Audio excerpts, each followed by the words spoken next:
Hare Hare Krishna. So we are reading from Srimad Bhagavad Gita, chapter 7, text 20. Kamasthastaritaggyana prapadyante annadevata tam tam niyamam asthaya prakritya niyadasvaya. Translation by Srila Prabhupada. Those whose minds are distorted by material desires surrender unto demigods and follow the particular rules and regulations of worship according to their own natures. So here in this verse, after having explained that four different kind of people, those who surrender to Krishna in the previous verses, Krishna is also bringing another category of people, those who surrender to the devatas. So this principle of surrender is very natural. All the living entities has to surrender. It's a matter of whom do you surrender. Everybody has to surrender in this material world, but depends on the modes one is influenced by, they will choose the surrender. Prabhupada says in one place, if you don't surrender to God, then probably you will surrender to dog. But everybody has to surrender in this material world. So those who are free from all kinds of contamination, they surrender to the Supreme Lord. But there is another category of people, kamastestar hirtagyana, prapadyante anya devata. Those whose minds are distorted by material desires. Kamastestar, their minds are distorted by kama. Kama means the lust. So those whose minds are distorted by the lust, then so here the lust does not mean that attraction between male and female, but in a broader sense, lust is that desire to enjoy independent from the Lord. So those who comes under the sway of the lust, then those people, kamastasta hirtagyana, their jnana, their knowledge is lost, their intelligence is lost. And when their intelligence is lost, then they can't understand that what is the right object to surrender, whom to surrender. Then those people, distorted by material desires, lost intelligence, and then they surrender to prapadyante anya devata. Prapadyante means surrender to anya devata, to other demigods. Why they surrender? Because they are driven by a lot of materialistic desires. And for the immediate fulfillment of all those desires, they choose to surrender to the demigods. So, different kind of surrender as we are talking here. Either you surrender to the Supreme Lord, Sri Krishna, or surrender to the demigod, the devatas. So many devatas, it said 330 million demigods. So, based on your desires, based on your the mode with which you are influenced, tam tam niyama asthaya prakritya niyata swaya. So, what kind of mode one is under which, and then based on that, he will choose to surrender to the demigods, like those who are influenced by, say, tamoguna. So, their desires are relatively different versus people, those who are in the mode of passion, rajoguna, their desires are different. So, they choose the different demigods to surrender. Somebody is in tamogun, they will go and surrender to Lord Shiva. It doesn't mean that Lord Shiva is in Tamogun. So the people, those who are in Tamogun, go to Lord Shiva.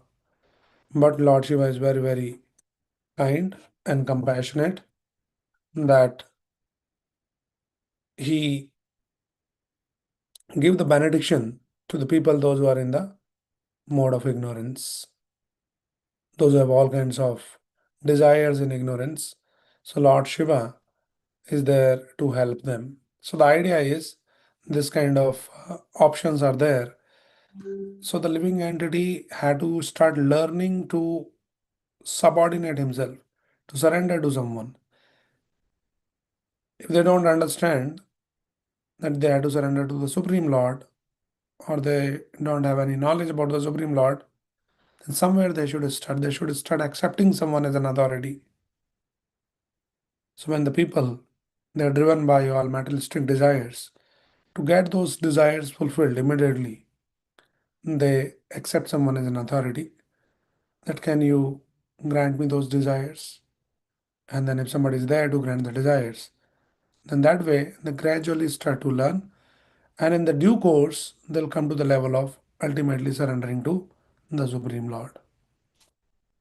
So that is why this Anya Devata worship has been recommended in the scriptures. So that is also important for one class of people. But here what Krishna is explaining is that who are those people who surrender to Krishna? They are considered in Krishna's opinion as Hirtagyana, those whose intelligence are lost, they're driven by the materialistic desires. They will go and surrender to the demigods. What about the devotees? Those who understand Krishna as the Supreme Lord, those who accept Krishna as the Supreme Personality of Godhead. What is their relationship with the demigods? Do they disrespect demigods, disregard demigods? No. Srila Prabhupada explains, even the devotees, they do not disrespect the demigods. They also respect the demigods, but they understand the position of demigods. And they understand the position of the Supreme Lord Krishna.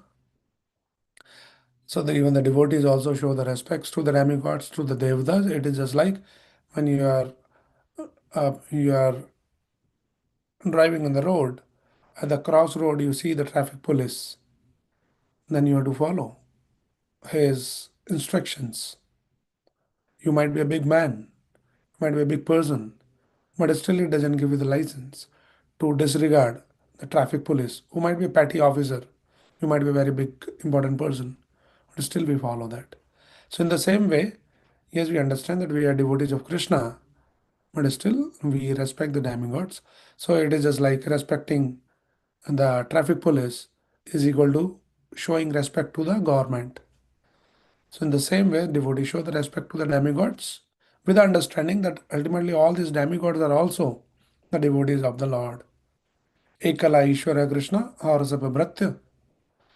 They understand that ultimately the Supreme Lord is Krishna. Ekala Ishvara Krishna. Krishna is that one God or Sapabhratya. And all these demigods, 330 million demigods, they're all submissive devotees of the Lord. They're also playing the part. They're also doing the seva. So with that understanding, the devotee also show respect to the demigods.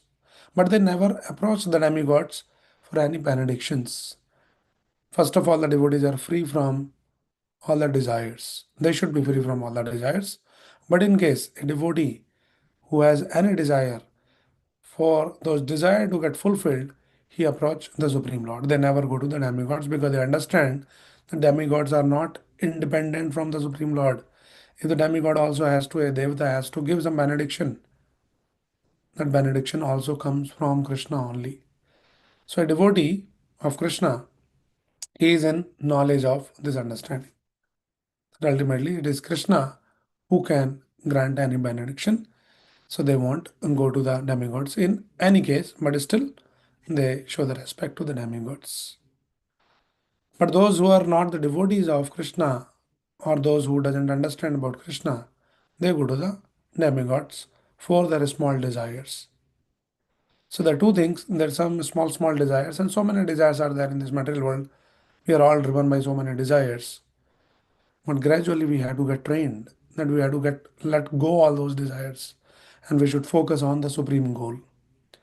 But those who are driven by all these petty desires and materialistic desire, their intelligence is lost. Hrita jnana, then they don't understand, they don't have the knowledge about the supreme goal. The supreme goal is Sri Krishna. Sarvadharman Parityaja Mamekam Sharanam Raja. So these people, those who are non-devotees, non-devotees in terms of they are not devotees of Krishna, then they think that for certain purposes demigods are better than the Supreme Lord. That is their understanding. This is called Hritagyana. Their intelligence is lost.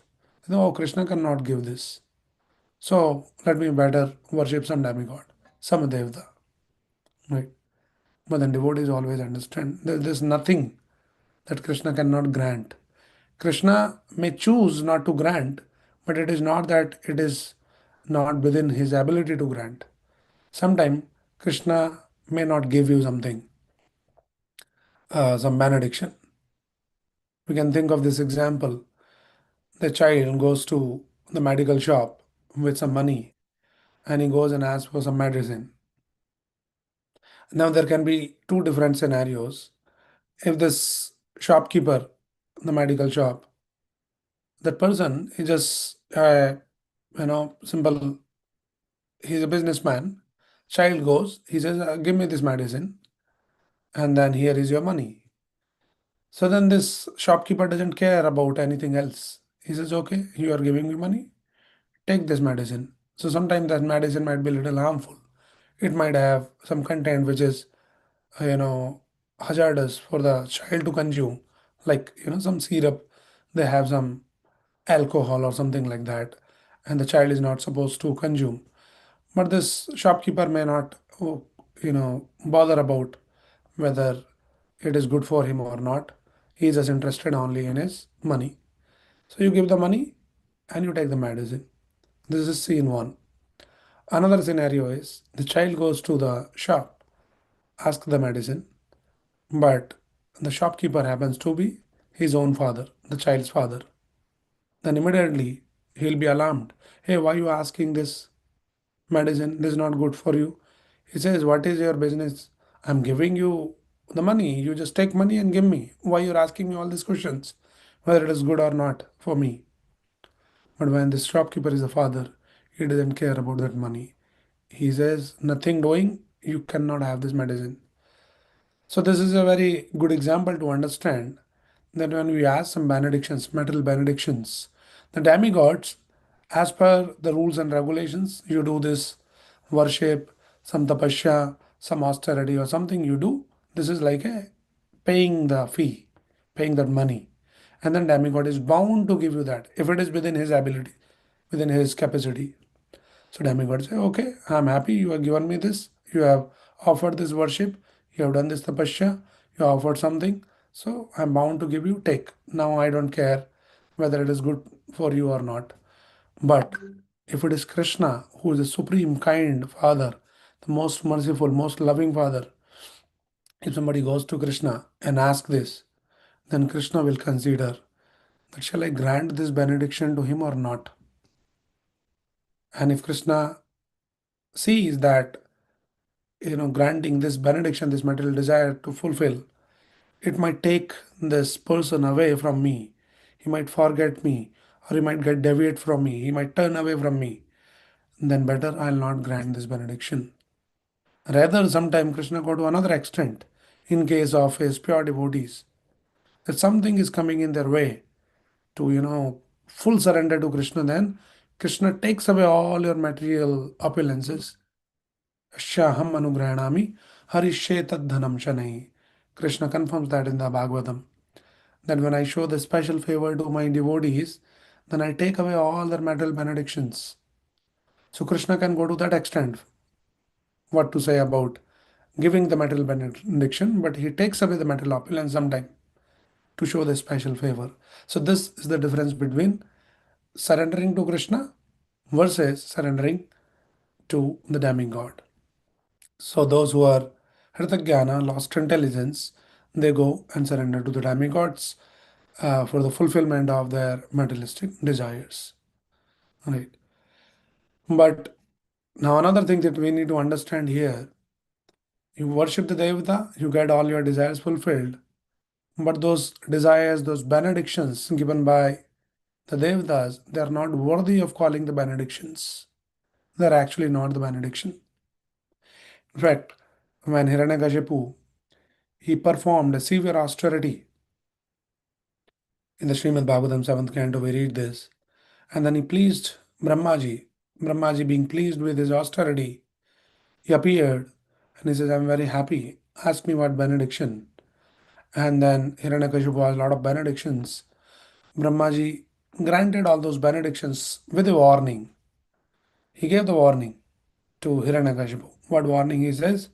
Tate me durlabha pumsam yan vranishe varan mama tatapi vitarami anga varan yadyapi durlabhan. So Lord Brahma said, O Hiranyakashipu, this benediction for which you have asked are difficult to obtain for most men. Nonetheless, O my son, I shall grant you them, although they are generally not available.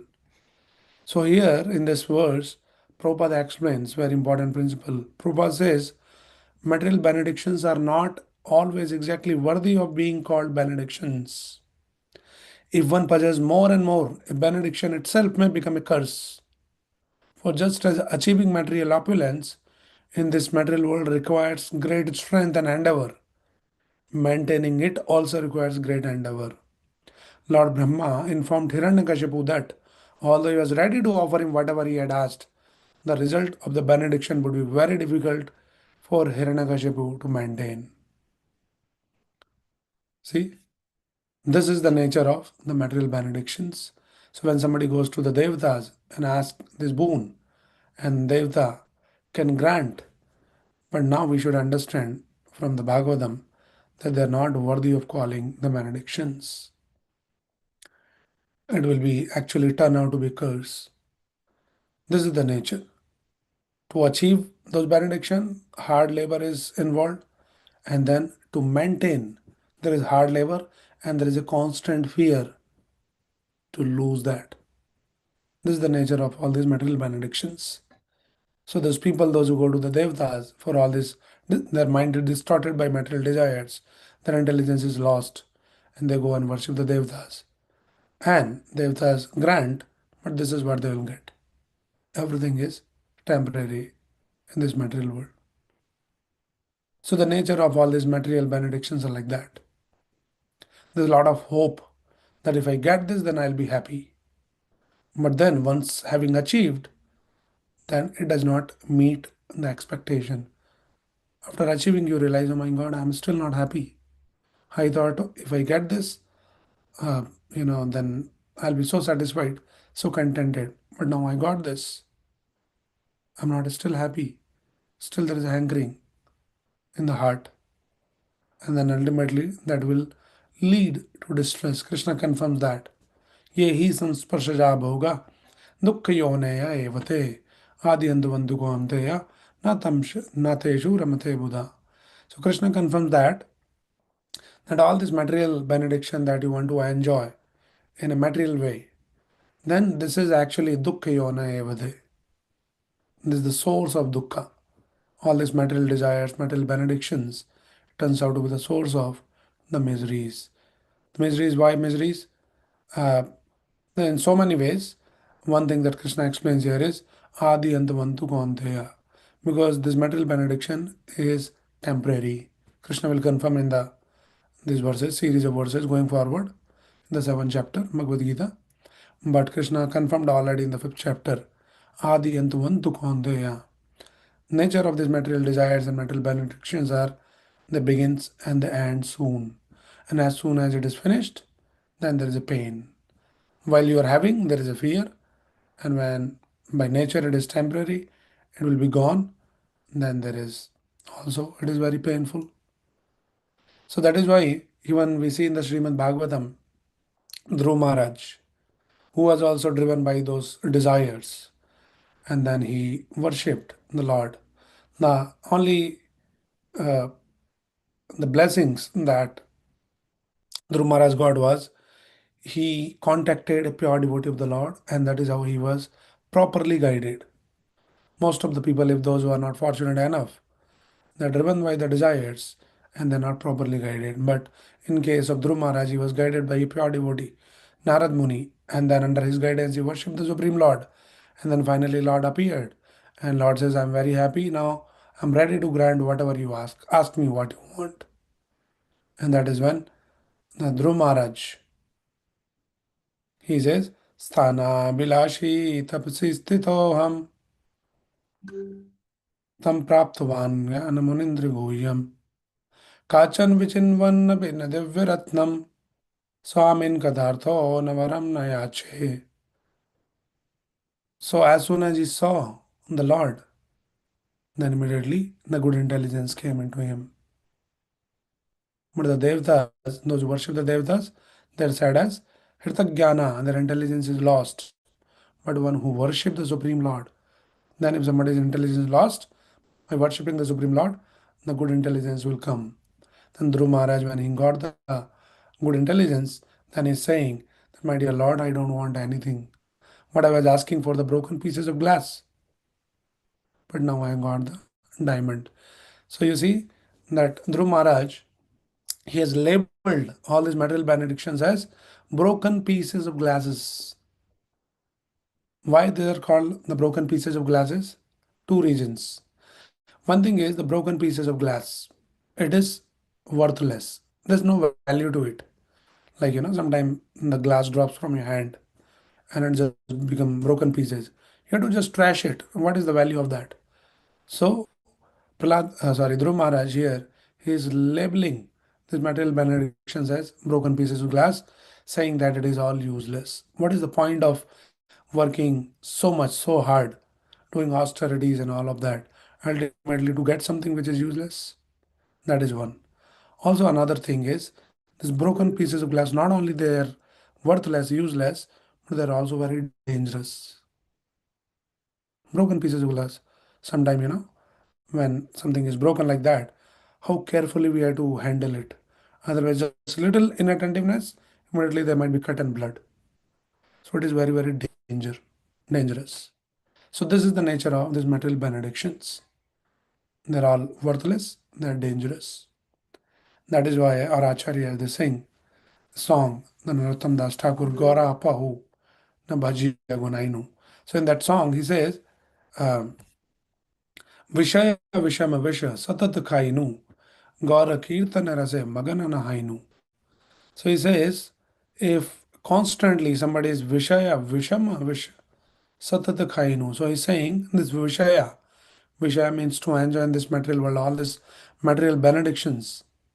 Narottam Das Thakur also actually labeling it as it is wish, it is poison, it is poisonous. If somebody is taking this poison, then there is no hope for that person. Gaur Kirtan Rase Maganana Hainu. He will never develop the taste for the holy name of the Lord. And that is the supreme goal, that we develop some uh, the taste, the ruchi in the holy name of the Lord. But if somebody is only interested in all these material benedictions, and to achieve those material benedictions, if somebody is going to worshipping demigod, then that person is actually eating poison. He doesn't know. Manushya janama paiya, Radha Krishna na bhajiya, janiya shuniya vishakainu. If one does not understand the supreme goal of human form of life is worshipping the Supreme Lord, Shri Shri Radha Krishna. If we do not worship the Radha Krishna in this human form of life, then Janiya Shuniya Vishakainu, then we are eating poison. If we are after all these material benedictions, we are eating poison. And in fact, our Acharya explains the actual poison, like somebody eat the poison. So there are two things, Vishaya and one is wish. Vishaya means all these materialistic benediction, materialistic desires. And one is wish, which is poison. So Acharya explains which is more dangerous, Vishaya is more dangerous or wish is more dangerous. So somebody eats the poison, immediately that person dies. But then Acharya explains that Vishaya is more dangerous than eating the wish, eating the poison. Why? If somebody eats the poison, then he will immediately die. He will leave the body. The soul gets separated from the body as soon as you eat the poison. But somebody eats the Vishaya, this material benedictions, material desires, then soul gets separated from Krishna. This is more dangerous. Vishaya, Satat Kainu, Gaur Kirtan Rase, Maganana Hainu. If somebody is too much into all this materialistic desires, Then Kirtan rasa maganana hainu, your consciousness doesn't get absorbed in the Kirtan, in the holy name in Krishna, and that is more dangerous. So this is the nature of these material benedictions, and that is why Krishna is saying, Kamastastar Jnana Prapadyante Anna Devata. Those who are intelligence is lost, those people goes and surrender to Anna Devata. So we understand here that going and worshipping the demigods, seeking their benedictions, it is the sign of the lost intelligence. That person is not considered as intelligence because he is working hard and aspiring for something which is not worthy of benediction, which is worthless, which is also dangerous, which is more dangerous than eating the poison. So these are some of the thoughts on this verse. Stop here. Unless anybody has any quick question or any comment, you can unmute yourself and ask the question.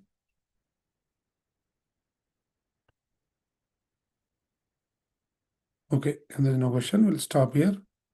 जय श्रीमद् भगवद गीता की जय, श्रील प्रभुपाद की जय.